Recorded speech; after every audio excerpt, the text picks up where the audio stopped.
Good morning, everyone. Happy Monday. I'm excited to see you all again after a long weekend. I am in Florida. I don't know where in Florida I am. I am somewhere on the beach and Palm Beach area.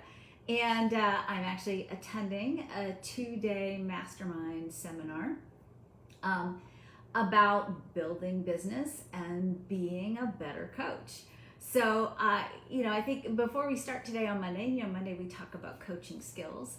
I have to just stress, and this is a thing I think we don't think about a lot, that when you are a coach, or you're in any of you that are in any kind of healing profession, service-based profession, it is vital and essential and a key part of your coaching practice that you stay educated and that you keep yourself on the leading edge of information about your practice.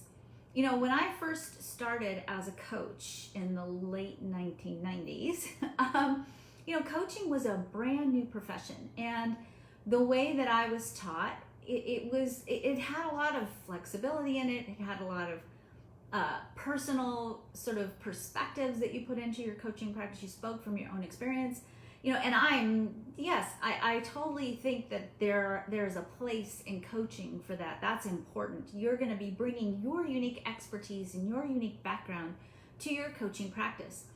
But I think that one of the things that is really interesting to note, and I think for me personally, as a scientist and a coach, that has been just fascinating to watch, is that the knowledge that we have about how to motivate and how to drive and how to help support people in making change is it's an expansive body of research that grows all the time.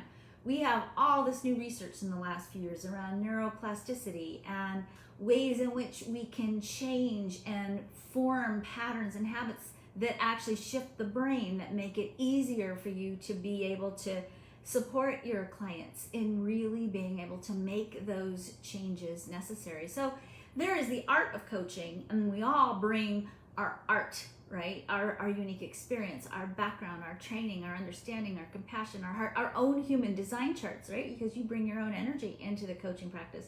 But there's the science of coaching too. And that, I think that's an essential piece that sometimes we forget. Being a coach isn't just being somebody's trusted advisor / well-paid best friend. There is a science to it. There is a practice to it. And sometimes we forget that piece. Sometimes we think, oh, I have a lot of knowledge, I should be a coach. But you have to know how to coach people. And it's an interesting thing in this profession, because you don't want to downplay and you don't want to disrespect and minimize anybody's experience. And I think, we all bring an amazing amount of experience to the table, but you have to know more than just your experience. You have to know how to move people from point A to point B, which is actually, one of the first things we talked about in the very, very first Coaching Skills Monday that I did. Today, we're going to go back and talk about we're going to go back to the, sorry, I'm dropping things. We have to go back to the model that I talked about in the very, very beginning, and the model we've been talking about for the last few Mondays. And that model is about taking people through a cycle of disruption into a place where they are sitting in the void, a place where they are sitting in this unknown state, right? Where they're kind of like, who am I? I'm not who I used to be, but I want to become something different. I want to use this event in my life or this redefinition of my own experience as a way of consciously crafting a life that is a better reflection of my value, my desires, my intentions.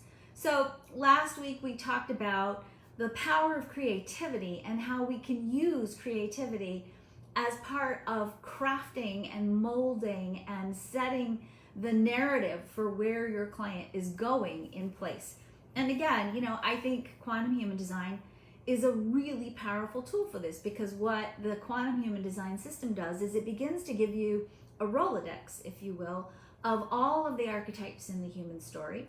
And it allows your client then to really shop those archetypes, to really scroll through those in the context of their chart and start looking at how can they better define who they are and how can they better craft a narrative that allows them to grow into becoming the person that they sense and they feel, and I think have sensed and felt a lot of times inside of themselves, but never have been able to articulate since they were kids in some cases. I mean, I've had people who, when we really get in there and craft a new narrative, they feel like they finally found the language for that person that has been longing to emerge through their lives from the very beginning of their life. So that's what we talked about last week. This week, we're going to talk about an interesting topic. We're going to talk about actionable steps, okay? And actionable steps is an interesting conversation to have in the context of human design, because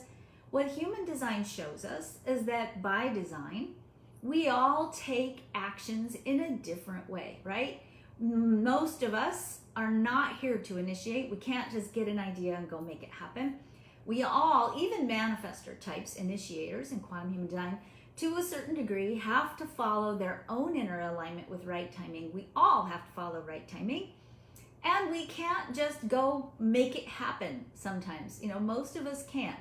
Life's intelligence is unfolding through us. And there's an alignment that has to happen with life's intelligence in there. So we talk a lot about coaching being actionable and having actionable steps. So I want to start this week with a contemplation for you to think about as you coach your clients. So I'm going to actually start with a one-sentence summary from a physicist named John von Neumann. John von Neumann wrote this following phrase, and it's an interesting phrase to contemplate. John Neumann wrote, no material interaction can ever convert possibility into actuality. Okay? No material interaction can ever convert possibility into actuality, meaning there's no amount of forcing, pushing, physical movement that can push something out of a potential state into an activated or a materialized state. When we do our work, and we will be doing work in the world, we have to all do work in the world. Even those of you who have an undefined sacral, you do work in the world. You're here, you're on the material plane. You're gonna probably be using your body in some way, shape, or form.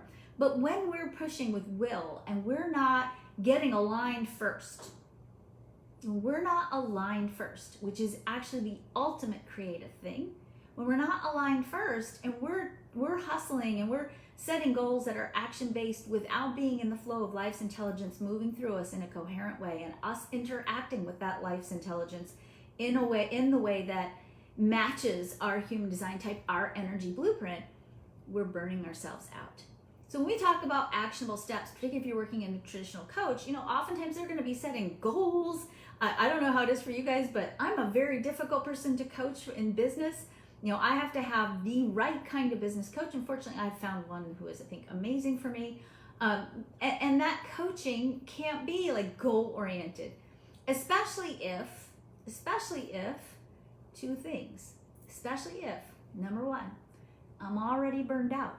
If your client is already burned out and you're trying to push them into actionable steps, maybe because they're telling you they're freaked out because they hate their job and they want to build a new business on the side, or they're freaked out because they need something different in their life because they're too tired to do what they're doing. If they're burned out, and number two, or if they're struggling with their sense of value, and this is true for all types, it's probably most impactful for the orchestrators, the projector types, but it's true for all of us. If we're burned out, or we're struggling with our self-worth, meaning we've lost connection with our authentic self, we've lost connection with that right place in the cosmic plan that only we can do. If we've gotten connected from our purpose, or in some way we are devaluing our right place in the world, we don't get anything to respond to. The inner timing doesn't click. The invitations don't happen. The alignment around making something happen in your life isn't going to work. And it's not going to work because, number one, the universe knows when you're burned out. The universe knows when you're burned out. And the universe looks at you and says, honey, I love you so much. I'm going to give you this break here. I'm going to give you a cosmic pause because you need some respite. You need to rest. And of course, instead of going, oh, there's a cosmic pause happening here, I should rest, we panic, right? So a lot of times you have to work with your clients to really strategize around, and this is the actionable step here, strategizing around how do we heal from the burnout first? How do we heal from the burnout first? Because if you're not doing that piece first, that's a key element in the alignment piece. You won't have any energy to put into the creative process because you're going to be tired and your higher self is going to know you don't need more work. You need some time to rest. And the second piece is the self-worth piece. Because if we don't value ourselves, if our clients are stuck in a cycle of devaluing themselves, when they devalue themselves, whatever shows up is going to be less than what they really want, less than what they're worthy. They're going to get into or probably be in patterns of settling. And they're going to be desperate sometimes to take anything that comes their way because they're not discerning enough to say, I'm so valuable. I have this incredibly precious right place in the cosmos. This is my story in the human condition. This is my place in the human story. And if they're not occupying that place and they're going, what am I going to do? What am I going to do? What am I going to do? And they're making decisions based on a motivation that's about proving their value, then again, they're grabbing at things that are not aligned. And oftentimes they're going to be grabbing at things that actually, going back to our void model, fit the old story because they're too scared to step into the new story. So really looking carefully at your clients before we even start crafting actionable steps and checking in and going, okay, wait, what's the level of your energy? What's the level of your energy? And number two, where are you at with your sense of self-worth? Because those two pieces are essential. Now I'm going to tell you guys a story because this is probably one of my greatest coaching successes that I am the most proud of. So one of my coaching clients is an incredibly well-known, famous, Emmy award-winning writer in Hollywood. And they are an orchestrator type. And when they first came to me a year ago, they were so ready for something different, a way to write differently, a way to show up in the world differently. They wanted to follow their own creative urgings. Now, this same person was so depleted, so burned out, which if you ever know the behind the scenes stories of how it is for writers in Hollywood, it's hell. It's hell, and it's really hell for orchestrator types. So I said, no, we're not going to do any writing. We're not going to work on writing and fulfilling the vision of you doing something creative right now. You've got to handle burnout piece first. Now, the beautiful part about this particular person is that she was very much in a position where she could afford to rest. And that's not always the case. And so sometimes when we have to heal burnout, we have to really work and craft some creative ways to heal the burnout piece first. But this person rested for 9 months. 9 months. And this is a person that's very conditioned to do, right? So this person rested for 9 months. And in about 9 months, they got an inspiration for a novel. An inspiration for a novel that they've been cooking on for a long time. So they, with great delight and with lots of energy, started writing. And at the same time, battled on the edge of that burnout. That's the most interesting part sometimes with burnout. We battle on the edge because we start to feel better. And instead of going, oh, I should keep going and keep healing, we go, oh, I feel better. I'm going to do all those things I didn't do before that I can't do anymore, but I'm going to go back to doing because now I have my energy back. And of course, within about a week of that, we tank, right? You can't go back if you're not fully restored, and that's essential. So on the edge of this sort of recovery, but not being really all the way there, but feeling a little bit better, they started writing their book, their novel. And as they continued to get better and better, they started to write their novel more and more and more. I got an text message last week saying they were so excited because they finished their novel. The reason why I get so proud about this is because this person had to heal the burnout first. And we had to work for 9 months to convince her, time to rest, time to restore yourself, time to regenerate. Let's practice resting. That's your actionable step. Rest, sleep, take care of yourself. Don't do anything. Don't devalue yourself because you're not doing anything. Don't overcompensate for not doing anything by going and doing all this other stuff for your family or other stuff for other people or supporting other people doing this. Just focus on yourself and rest. I have a sneaking suspicion that this person's novel is going to be a New York Times bestselling book. It's an amazing book, and this person has they're very well plugged in. It's a book that has at its heart a message of love and magic and transformation, and I think it's a book that's going to change the world. It's going to help people change the way they see themselves and their relationships and their relationship to source. This book never would have been created if she hadn't rested first. This book never would have been birthed into the world if she hadn't rested first. And how powerful is it to work with someone who understands the nature of your energy and can help you facilitate for yourself the importance of rest and renewal in order, at first, as the very first actionable step before you can go off and create what you really want. We skip that step, right? We get so caught up in the, oh my God, we got to have a goal. We got to do all this stuff. And oftentimes as coaches, this is where we're moving our clients. Sometimes the best coaching we can give someone is to coach them on how to rest and coach them on how to heal anything related to their self-worth so that they value themselves enough to rest. That's essential for getting out of the void. You'll never get out of the void if you're tired. You'll never get out of the void if you're burned out. You'll either go back to where you were before, or you'll stay stuck in that space of, I don't know what I want, I don't have clarity.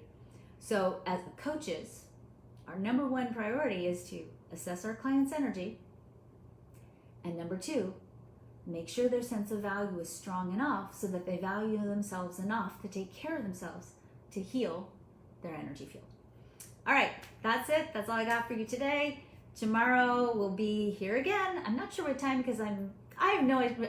In the last few weeks, I've been across every time zone in the United States. I don't know what time it is. But tomorrow we'll be talking about, we're going to go back and talk about structuring your coaching practice so that it stays profitable, so that you have enough of a financial foundation to be able to help other people, more people, and so that you can stay sustainable in your own coaching practice and really reflect the value of your knowledge and your wisdom to be able to do the work that you're called to do. All right, that's it. I'm off. I'm off to go learn more. I will see you guys tomorrow. Bye.